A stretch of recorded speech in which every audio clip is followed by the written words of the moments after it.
Dear learners, I welcome you all to the course Human Resource Management. Today we are going to see about trade unions. In an organization, the employee will have to remain united to safeguard their interests. Lack of unity among the employees may give scope for certain unscrupulous employers to exploit the employees. So here the force that binds the employees together, the employees of an organization together, is what is known as trade union. United we stand and divided we fall. So that is the basic philosophy of the trade union movement. And let us understand what is the meaning of trade union. So a trade union is essentially an association of employees of a particular trade or industry formed to safeguard the interest of the employees or of its members against certain vindictive management actions. It enables the employees to act together as an individual employee is in a weak bargaining position to negotiate with the management or with the employer. So here this is actually a kind of collective force that can protect the interest of the employees as a whole. So here we can see the definitions given by various persons on the trade union. So this is the definition given by Dale Yoder. A trade union is a continuing long-term association of employees formed and maintained for the specific purpose of advancing and protecting the interest of members in their working relationships. So this is the definition given for trade union by Dale Yoder.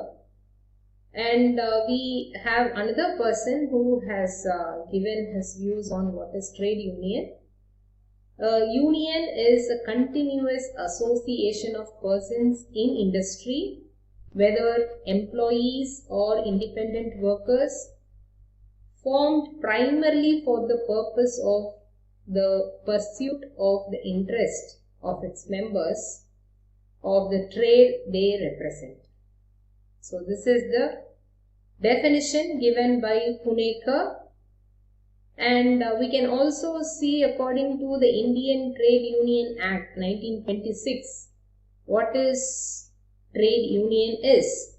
According to this act, trade union is any combination, whether temporary or permanent, formed primarily for the purpose of regulating the relations between workmen and employers, or between workmen, between employers and employers, or for imposing restrictive conditions on the conduct of any trade or business, and include any federation of two or more trade unions. And this is the very descriptive and very lengthy definition of what trade union refers to according to Indian Trade Union Act. So these are some of the definitions of the trade unions. Let us now discuss what are the main features that we can see from these definitions. So first thing, we can see this as an association of employees. So here a trade union is essentially an association of the employees belonging to a particular class of employment, profession, or it could be a trade or industry. So for example, there are unions for teachers, there are unions for doctors, film artists, weavers, mine workers. So everybody has trade union. So it is actually association of employees. And the second one is voluntary association. An employee joins the trade union out of his free will. So it is a voluntary association. A person cannot be compelled to join a union. And the third one is, it is a permanent body. A trade union is usually a permanent body. Members may come and go, but the trade union remains. So that is a permanent body. And the next point is common interest. So here the members of the trade union have certain matters of common interest. So they can insist on the job security, better pay and working conditions, and so on, whatever the demands might be, which bring them together. So this works for a common interest. And the next one is collective action. Even when an individual employee, has any grievance over certain management decisions, the matter is sorted out by the intervention of the trade union. So here the employees are able to initiate the collective action to solve any problem concerning any particular employee or all the employees. So it is viewed as a collective action. And the next important point is rapport with the management.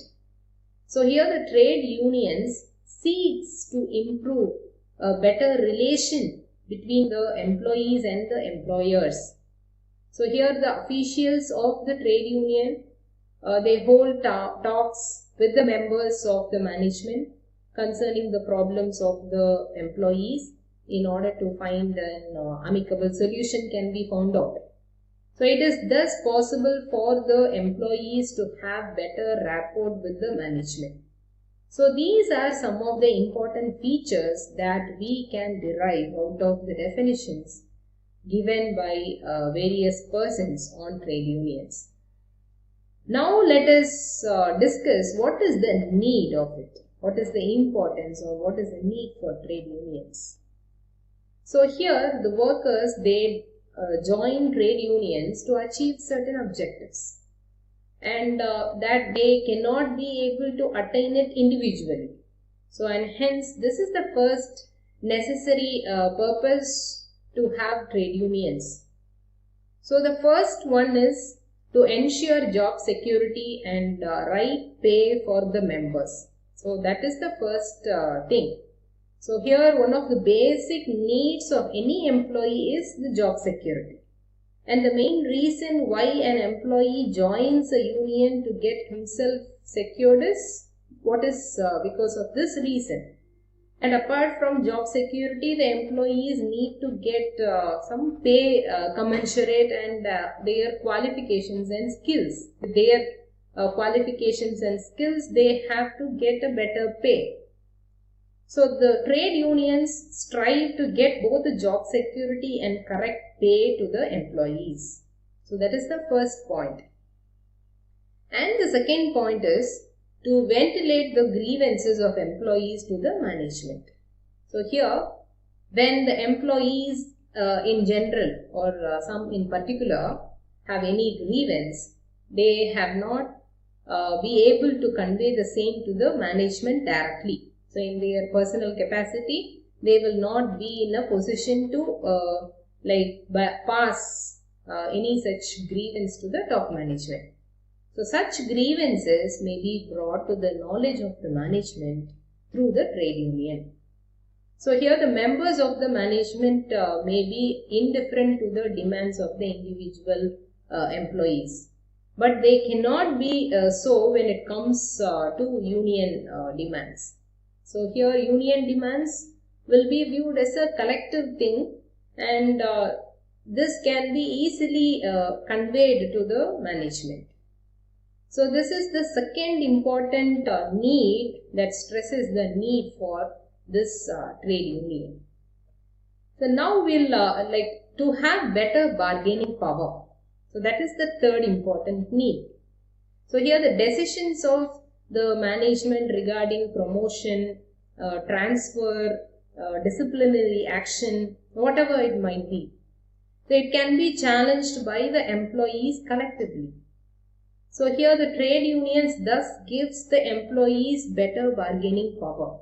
So here the decisions with regard to all these things, the promotion, transfer, disciplinary action. So they can can be challenged by the employees collectively. So it can better gain more bargaining power. And the next point is to secure better condition of service. So apart from job security and right pay, the employees need certain other benefits like leave with pay, then career advancements, then the provident fund. They can also demand for the pension and accident benefits. So like these benefits they can also fight for. Okay, and this certain managements may be indifferent to these needs of the employees, and hence trade unions is necessary to secure the better service conditions for all the employees. And the next point is to have a say in management decisions. So certain matters affecting the interest of the employees may be decided by the management unilaterally. And the trade unions ensure that the employees are also involved while evolving such decisions. So here this trade unions will insist that we have to include the employees also in certain decision makings. So to have a say in management decisions also we need the help of trade unions. So these are the points that stresses on what is the need for this trade union. And now we'll discuss a very important part, which is the functions of trade unions. So what are the different functions that the trade unions can perform? So here the first important function is safeguarding the interests of employees. So here the main function of a trade union is to safeguard the interest of its members. So it ensures, as I already told you, it ensures job security for every employee, and it further ensures that no member is victimized due to some such vindictive actions of the employer, such as pay cuts and suspension, demotion, discharge or termination of service. In any situations, if the employee is getting or is suffered due to all these reasons, the trade union will definitely help the employees and it will safeguard the interest of the employees.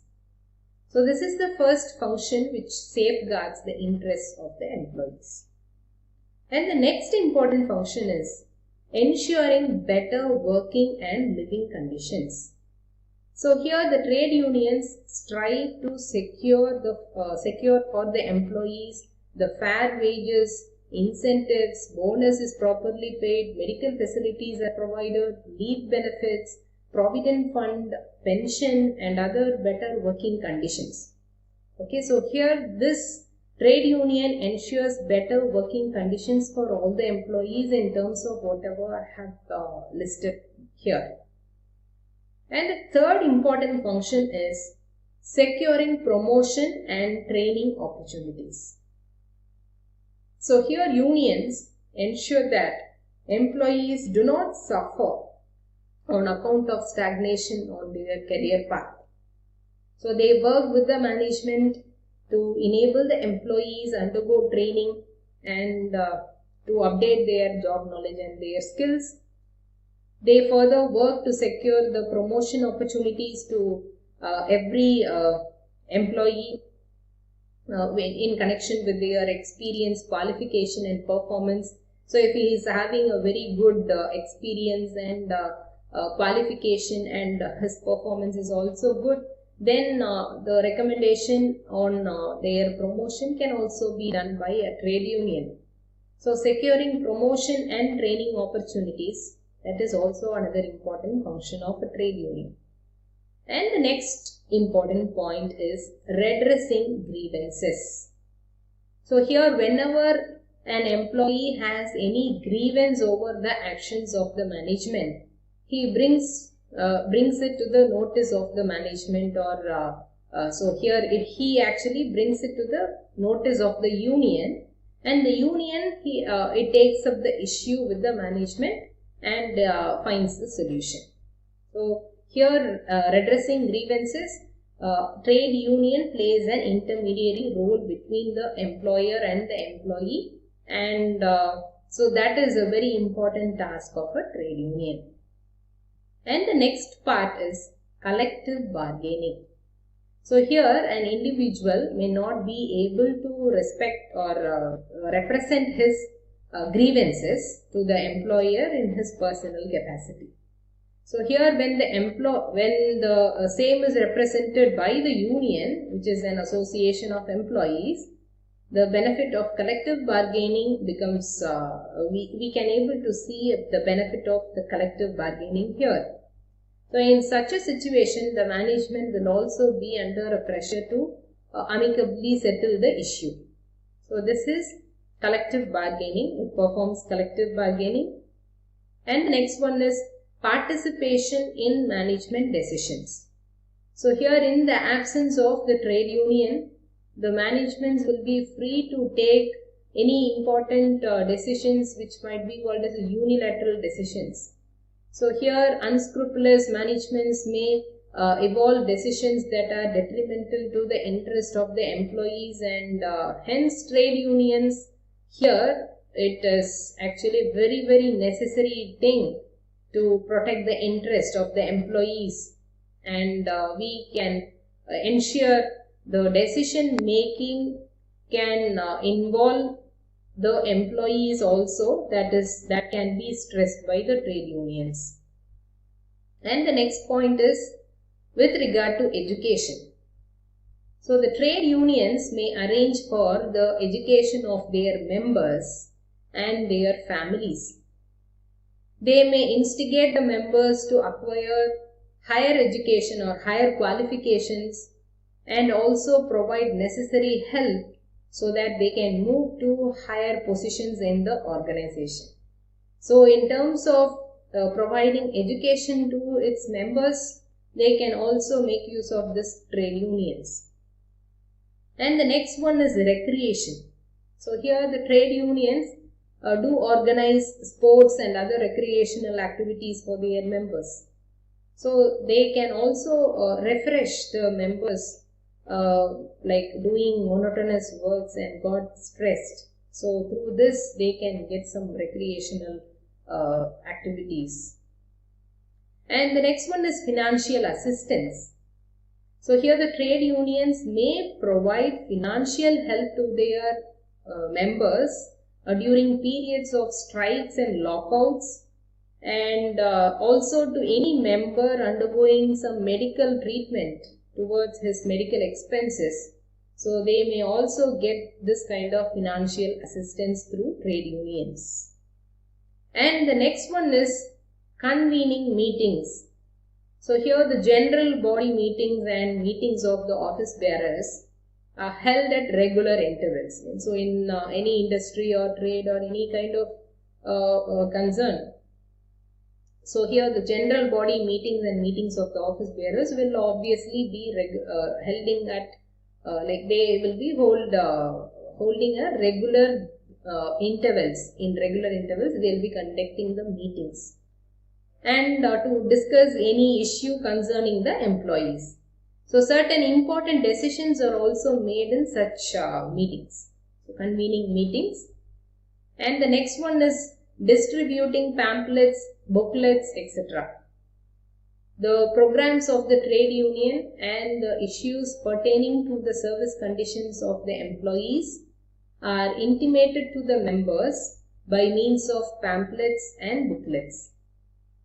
The trade unions may also bring out magazines and such other periodicals to enlighten the members on the general conditions of the working class. The next point is social service.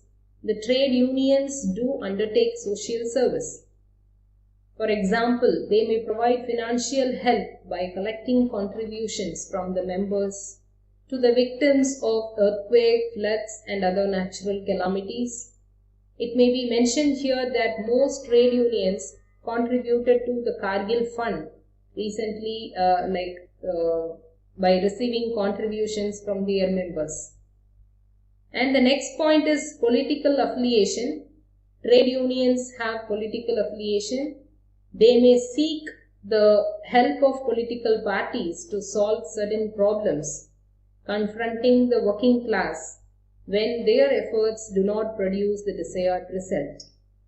The political affiliation also provides scope for the discussion of the issues in the legislative assembly or in the parliament.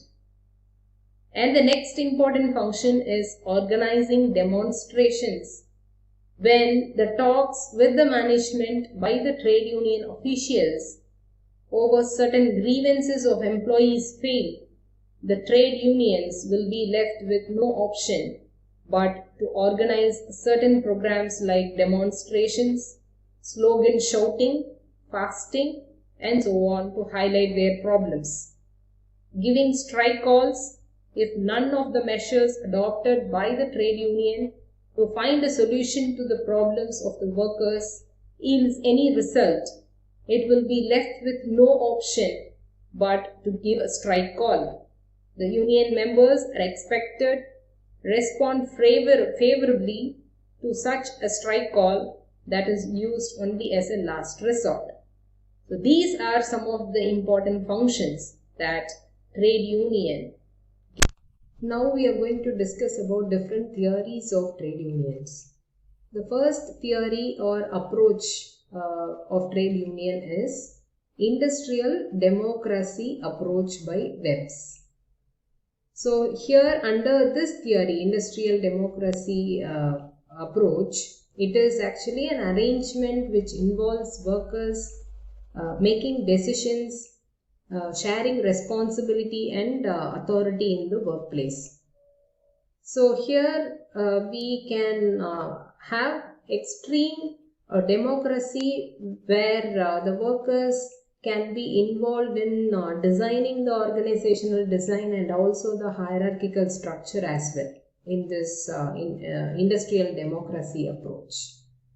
But when we compare this industrial democracy approach with the participative management, the workers are listened to and take part in the decision making process, and the organizations employing this participative management organizational designs will be involving the employees in the decision making process alone. Okay, and they will not involve the employees in other activities like designing the organizational design and also the hierarchy, and that is the major difference between this industrial democracy and the participative management organizational designs. So this is the first approach, which is industrial democracy approach by Webs, and the second approach is the what is called as social psychological approach by Robert Hoxie.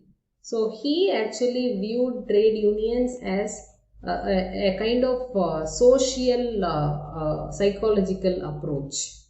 So here the trade unions have emerged due to this group psychology and the social psychological environment rather than economic reason. So here the economic reason is not only for the welfare of the people, the employees are united together to form as a trade union, but this might be the reason according to the Robert Hoxie. So he viewed this trade union has emerged due to this group psychology, and hence this approach is social psychological approach.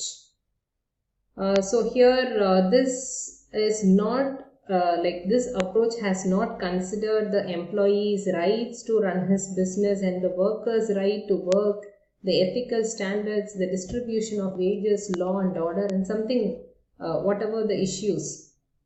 But this approach is purely stressed on the trade union have emerged due to this group psychology, not for any other reason. So this is according to Robert Hoxie. According to him, he viewed this is the approach behind the trade union. So that is the second approach, which is social psychological approach. And the next type of approach is capitalism approach by Tannenbaum. So he is the person who viewed trade union has formed because of this issue. Okay, so the capitalism approach. So here the fundamental cause of exploitation of workers is the use of machine. And here the machine creates some threatening or is viewed as a threatening factor which disturbs the security of the individual workers, and they as a self-defense this trade union has formed. So that is this capitalism approach. So because of the machines capturing most of the space, thereby limiting the number of workers working for the organization. So because in order to self-defend this situation, the trade union has been formed. So that is the approach which we can say that as a capitalism approach by Tannenbaum. So here this person, Tannenbaum, he viewed trade union as the byproduct of an industrial society in which since automation has destroyed the old way of life and robbed the workers of his identity, purpose and creativity, this trade union has been formed. So this is actually the belief of Tannenbaum, and this approach is called as capitalism approach. So this, according to him, trade union are the spontaneous reaction of the growth of capitalism. And there is another approach called anti-capitalism approach by Marx. So here you all very well know about Karl Marx. So he actually said that the trade union is an instrument for destroying the capitalist class. So here the trade union, according to him, is necessary to bring about revolutionary and fundamental changes in the social class order. So that is according to Karl Marx. Okay, and he viewed for this reason the trade union should be formed or has formed.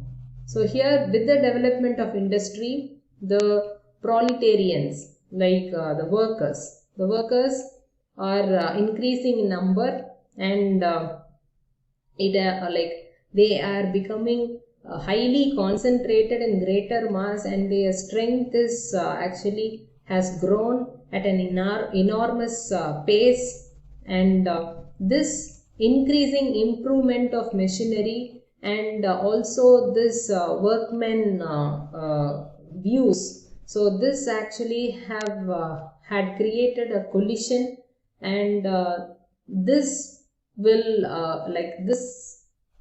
can create some form of issue between the workmen and the management, and they have to tackle that issue. So for tackling this issue, some trade union has to be created. So this is according to Karl Marx, because he actually concentrated, or he is actually against the capitalist class of people, and he concentrated more on the proletarians who are the workers, and in order to avoid some clashes that may happen between the according to him, the management people are called as, in this term, bourgeois.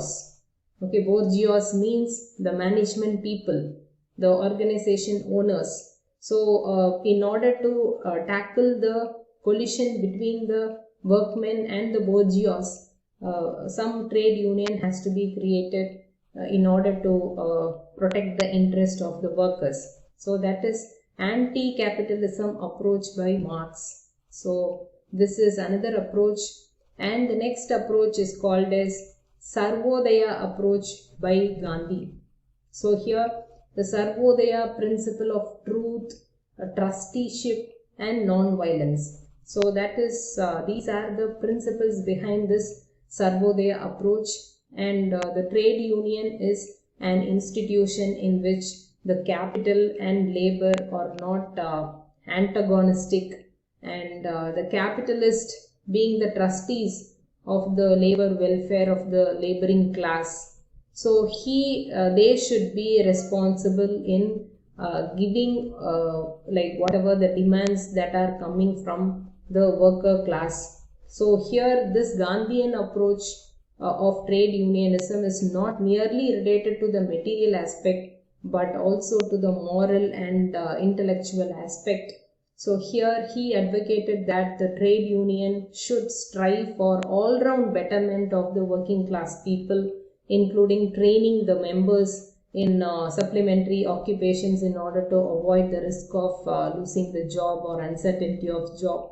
So this kind of Sarvodaya approach by Gandhi stressed that not only the material aspects that are necessary for the workers, but also the overall development, which includes the training that has to be given to the employees, to the workers, so that in case if they are facing with some trouble losing their job, we can just avoid by giving them proper training. So this trade union is viewed as a moral institution who can uphold the dignity of labor by following the principle of equality and trusteeship. So this is the concept behind the Sarvodaya approach by Gandhi. And let us now discuss about the structure of trade union and different forms of trade union. Here union of different countries have different lines of trade unions. It depends upon the socio-economic compulsions of industrialization and political factors and economic factors. So all these factors are responsible for setting up the form of trade union that any country can decide upon. So here in India, the trade union we can classify on the basis of purpose. We can classify into two categories. One is reformist union and another one is revolutionary union. So under reformist union, we have two different types. One is business union and another one is uplift union. And the second category, the revolutionary union, has four different types. One is anarchist union, second one is predatory union, third one is political union, and fourth one is guerrilla union. So these are the two different types of union on the basis of purpose. On the basis of membership structure, we have four different types, which is craft union, that is the first type, followed by industrial union, staff union, and general union. So these are the classifications, the structure of trade union. Let us now discuss what is the reformist union, and under that we have two categories. One is business unionism and uplift unionism. So we'll just discuss what is this reformist union. So this reformist union aims to retain the present structure of capitalist society. So this type of union will not disturb the way of the capitalist form of economy or the capitalist society. So here they want to maintain the usual employee-employer relationship by eliminating the competitive system of production. So here this is actually a usual method, a normal method where we can maintain the employer-employee relationship by eliminating the competitive system of production. So that is called as reformist union, and they never wish to destroy the current existing social, economic and political structure. So that is another feature of this reformist union. So this type of union never ever destroy the current existing social, economic and political structure. So here under this we have two different forms of union, one which is business union. So here business union, it tries to maintain a smooth and cordial relationship between the employee and the employer, and all the problems and conflicts are solved by collective bargaining and the peaceful means of demonstration they like every problem or conflict needs to be resolved here in this business union, and employees seek to achieve economic objectives. So here employees, they should not get affected by the like any kind of pay or something that should not affect their regular or the standard of living. So, and also it favors voluntary arbitration and avoids strikes, lockouts and political actions. So that is the main feature of this business union. And the next one is uplift union. So here uplift union is also called the friendly or ideal union, which aims to act as a social, intellectual and moral values of the workers. So here this union, this type of union, it puts more emphasis on the insurance benefits, the health benefits, like education and welfare of the employees, welfare measures. So here, in addition to the business unionism, some welfare and protective measures could also be enhanced in this uplift unionism. So these are the two types which comes under reformist union. And the next type is revolutionary unions. So here we'll see the basic feature of what is revolutionary unions and its types. So here it seeks to achieve their objectives by destroying the existing capitalist structure and replacing with socialist and communist structure. So this is called as revolutionary union. So in the previous method or the previous type of union, which is reformist union, so that is not destroying the current capitalist society. So here this is actually destroying the existing capitalist structure and replacing this with the socialist or the communist structure. So they try to destroy the existing economic system by revolutionary measure. So this is the basic thing. And we have four different types under this revolutionary unions. One is anarchist union. So such union, it aims at destroying the present economic structure or system by resorting to revolutionary measure. So this is anarchist union. So this will try to totally destroy the present economic system by resorting to the revolutionary measure. And the second type is political union. It seeks to redistribute the wealth by giving effective share to the workers. So here the wealth of the employees are given importance, and they will be given like by redistributing the wealth, by giving effective share to the workers, they get power basically through political actions. So this is political union. So this is the second type. And the third type is predatory union. So they seek their objectives without sticking to any approach. So predatory union is, so they may like immediately follow the political approach or the anarchist method. Okay, so this they seek their objectives without sticking to any single policy or any approach.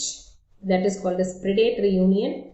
And we have also guerrilla union. So they believe in total exploitation, violence, non-cooperation, and they are generally non-democratic. They don't believe in cooperation with the employees. That is guerrilla union. So this is the revolutionary unions, and these are some of the features that we can observe in this revolutionary union. And after this, the next one is on the basis of membership structure. Here we have four different types of union. One which is craft union. It covers all workers, those who are engaged in a single occupation or craft. Irrespective of the industries, they form a union. That is called as craft union. I can say example for this union is textile industries, because they are involved in the single occupation. So that is craft union.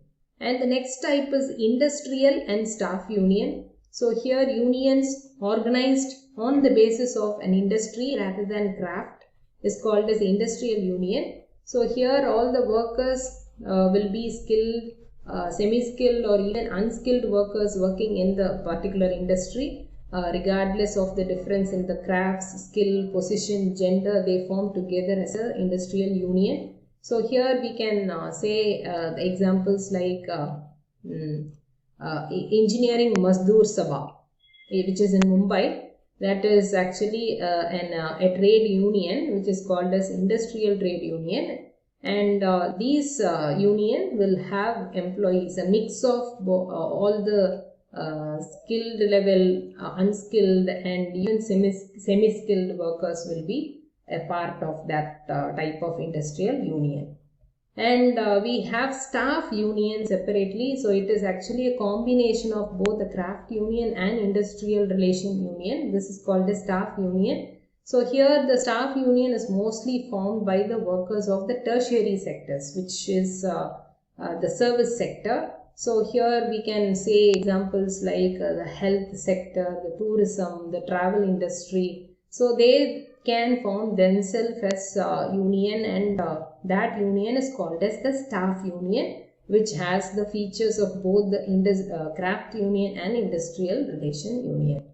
And the next type is general union. So this union, it comprises of various industries and various skills. So here the membership is open to all type or classes of workers, and here the workers of different industries, different occupation, they form together. So that is called as general union. So here we can say example as Jamshedpur Trade Union. So these are some of the different types of union which is actually the different types of trade union present.